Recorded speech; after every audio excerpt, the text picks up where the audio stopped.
Hey guys, this is John Latok of Amped Fitness Coaching Systems, and this presentation is for you fit pros who want to understand a bit more about the female hormone cycle and specifically the impact it can have on training and nutrition. Now obviously it is a subject that a lot of people either don't want to talk about or they feel is irrelevant. You know, they come to you for fitness training, so why would their period, their monthly cycle, why would that be relevant? So this is as much for your client's education as it is for yourself. So make sure you understand it and then you can put it to them in simple terms and show them why it's important that they communicate with you so that you can adapt their training the best you possibly can. This can be more of a problem if you're a male coach. Obviously things like this sometimes your female clients won't want to speak to you about them. So again, it comes down to educating them as to why it is important that they do so. What I hope to do in this video is just answer your questions that you have probably had many times, like why do some of my clients struggle with workouts they complete easily at other times? Perhaps you do the workouts 1 week and then 2 weeks later it seems like they've regressed sort of 4 or 5 months in terms of their abilities, and you know obviously they haven't, but there's something there, there's a reason why this is happening. The second question is, how should I adapt training plans to ensure my clients are making the most of natural changes? This is obviously a natural phenomenon, it's not anybody's fault, there's nothing you can really do about it. So what we need to know is how can we adapt the training plans, and then that way your clients are actually getting the optimum response out of as much of their training as possible. Okay, we're not just sort of drifting through 1 or 2 weeks every month, just putting up with things because of this monthly cycle. And related to that, how can I stop my clients feeling like a lot of their sessions are an ordeal they have to survive? That can be the case with a lot of people, and again, they won't want to communicate that to you because there's this thing in the fitness industry now, you know, just man up, get on with things, go beast mode, push yourself. Doesn't matter if you're tired, you should work hard. And there is a time and a place for that kind of attitude, but when it comes to the monthly cycle and the hormonal changes, it's really not productive, and there's actually ways that we can not just get through the changes but actually make the most of them. So before we get into things to remember is to make sure you individualize. This is a guide, and like anything you need to really understand the individual and adapt accordingly. Okay, so use this as a framework and see how it fits with a month of training for a particular person. Communicate to them that they must know themselves, they must know their own dates, and again adjust accordingly around that. Obviously, you know, it's not like every woman is on exactly the same cycle, and understand that taking the pill will affect this, in theory leveling estrogen and progesterone a little more. So if somebody is on the pill, then again track it over a month, see how much of this is totally accurate, how much of it is altered slightly by taking the pill if they are doing so. So to give you an idea of what we're talking about here, this is a rough guide to an average monthly cycle. Again, each female will be slightly different. Some people, their cycle tends to be a little bit longer, some people a little bit shorter, but as a guide, this is pretty much how things work over a monthly cycle. Okay, so just to give you a quick guide, we have essentially the estrogen phase, so that's where, as you can see, the estrogen levels rise pretty rapidly until ovulation, and then we have the progesterone phase where again we get this sort of peak in progesterone, and each of those will cause different feelings. They will cause changes to females' physical abilities, and obviously that will directly impact what they can do in their workouts and what kind of workout will be for the best. So now we take a look at the specific phases and what they involve. So the first 12 days, what we call the follicular or estrogen phase, the key features here are the first 3 to 5 days roughly will be when menstruation occurs, kind of the transition between one cycle and the next. Estrogen is increasing and peaking around day 12. Progesterone is low and fairly level, there's not an awful lot going on there. And as we said before, testosterone and other androgens are increasing, and body temperature is pretty normal. Now obviously body temperature considerations are important when we're talking about whether we're going to do sort of low intensity workouts, whether we're going to do high intensity workouts. As you know, if you're going to be performing high intensity intervals or circuits or a workout of that nature, then it naturally causes a rapid increase in body temperature. So it's important that we're not starting at a point where body temperature is already pretty high, otherwise that is going to cause a lot of discomfort physically and psychologically. So what does this mean? Well, we tend to see a higher pain tolerance, so you'll benefit from increasingly harder and heavier sessions, as well as longer conditioning workouts. Like we said, you can put up with the increases in body temperature of doing longer interval sessions or AMRAPs or workouts of that nature. More force generation is possible. Like we said, the testosterone and other androgens are rising, and that will give us an increased ability to generate force. So obviously we're going to perform better in strength-based workouts. In terms of nutrition, we see higher insulin sensitivity and increased use of glycogen. So if you are following a nutrition plan where you're generally following a sort of a low-carb diet and then having refeeds, then you will find that you can actually tolerate bigger refeeds and higher carbohydrate intake. Okay, so again, we can increase the sort of pleasure of the nutrition plan without any great effect on body fat. It's a good time for gaining lean muscle tissue. Like we said, testosterone is increasing.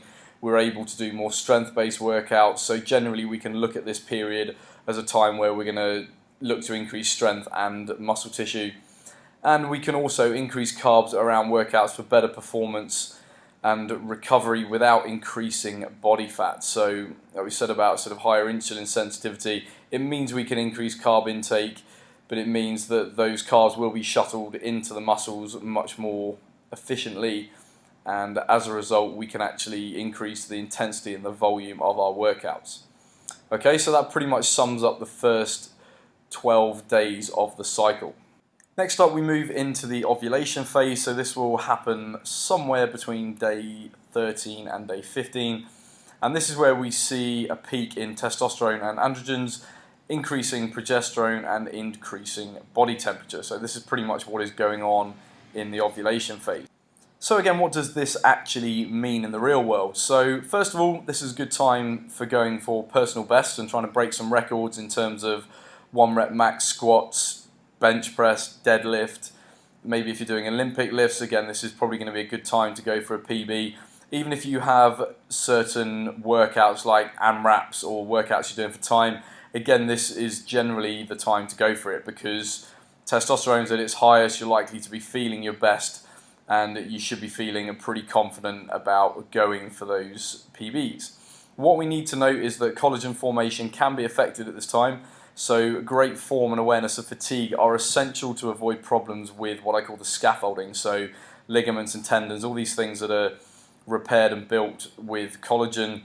These can be affected, so you should be focusing on excellent form and technique anyway, but it's just an extra reminder that at this time, particularly if going for PBs, you need to be really switched on. Along with this, we see that base metabolic rate is increasing, but insulin sensitivity is falling. Okay, so macronutrients need to be a bit more balanced. You don't want to be carrying on with a sort of really high carb diet because, as we said, insulin sensitivity is falling, and therefore there is that increased risk of storing excess carbs as body fat. Moving into days 16 to 28, and this is what we call the luteal or progesterone phase, which is characterized by rising progesterone, which falls towards the end but is peaking around day 22 and 23. We see rising estrogen, which again falls towards the end but not as dramatic as in the follicular phase. And we also see increased body temperature. So what does this mean for our training and nutrition? Well, because body temperature is higher, you will reach cardiovascular stress and exhaustion faster. Okay, so we need to be very careful about using real high intensity circuits with very little rest. You're going to be pushing your body temperature higher and higher and higher, and if it's already pretty high, then this will cause a lot of discomfort. Not only will this make your client feel pretty crappy about themselves, but the chances are that they're not going to be able to perform those kind of workouts as well as they did a week or two ago. Okay, so it can be pretty debilitating in terms of self-confidence if they know that they've done this workout in a particular time and then all of a sudden, for seemingly no reason, they can't do it. This can be a severe knock on confidence, okay? So you need to be very careful about what you're programming in terms of your workout styles. At this time, you will be using more fat for fuel, so it's a pretty good time to go for a fat loss phase, go through low carb diet. We said that insulin sensitivity is falling, so this would be the time for a more sort of high fat, high protein, low carb diet. Good time to really focus on losing some body fat. We're going to want moderate amounts of strength work because recovery is going to be compromised because of the changes in hormones, and we're going to want cardiovascular work, as we said, to be at a lower intensity. So this might be the time to do more low intensity, steady state or list style training. For instance, working at about sort of 6, 7 out of 10 for a steady pace over 30 to 45 minutes. This would generally be the time to do it.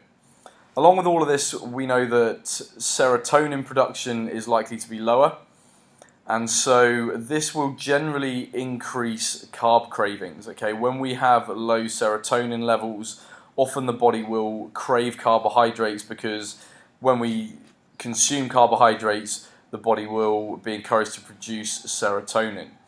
Okay, so we need to be careful balancing what we said about low carb diet, going for a more of a fat loss phase, eating protein and fats and keeping carbohydrates down. However, we can see that carb cravings increase because of lower serotonin production. Okay, so it's a good way to balance all of this is actually to supplement with tryptophan, which will help with serotonin production and help deal with any carb cravings. Okay, so we've got to consider all of those elements if we're going to bring it together in a way that makes the client feel good and still perform well and also drop body fat.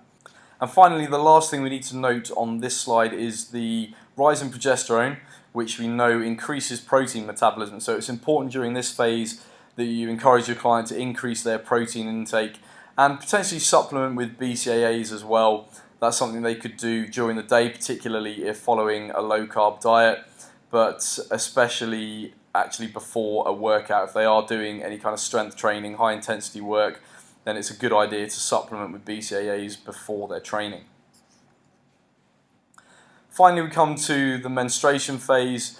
This is generally where females are struggling the most. They have lower coping mechanisms, they tend to feel lower self-esteem, and physiologically they may experience symptoms of magnesium deficiency. So again, what does this mean for our training and nutrition approach? Well, we spoke earlier about how around the ovulation phase, that tends to be the best time for 1 rep max testing or high intensity circuit tests, doing things for time, AMRAPs and so on. Now it's kind of the complete opposite, okay? For hormonal reasons, we're not in a good place to do those kind of tests. But also in terms of self-confidence and self-esteem, this is generally where women are struggling the most. Their emotions can be all over the place, and therefore throwing them into tests and doing these sort of high intensity workouts, especially with the pressure of using heavier weights or beating the clock, it can actually throw them into kind of emotional turmoil. So this is not the time to be doing that kind of stuff. It is the time to increase carbohydrate intake again. We said about how during those last 2 weeks we would reduce carbohydrate intake, insulin sensitivity is lower, but now that is increasing again, so we can actually add more carbohydrates to the diet.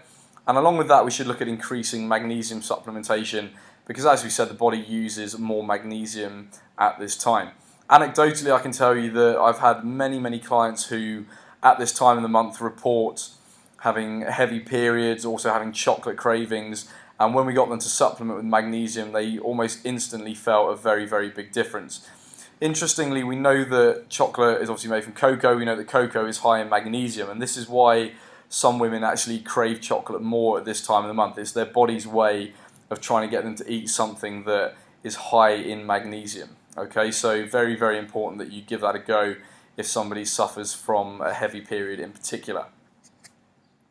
Okay, so that is a very express view of the monthly cycle and how things change, how you should be looking to adapt your training and nutrition approaches with people. But as I said at the start, remember to individualize. So to recap, use this as a framework and see how it fits over a month of training. Try it with your clients, see how things match up. but educate those clients on knowing themselves, knowing their dates, and adjusting accordingly, obviously whilst working with you to do so. And remember that taking the pill will affect this to different degrees in different people. In theory, it should level out the estrogen and progesterone waves, but again, it's for you to sort of trial a few things, see how things work with your clients, work around that framework, and obviously adapt things as you learn more about them. Obviously, training women is just one small area of your business. I'd love to help you out with some of the other stuff, and you can grab my free book, Fit Pro Firepower, at fitprofirepower.com. Just head on over there, drop your email in, and I'll send you that ebook straight away. Thanks for listening, and I'll see you very soon.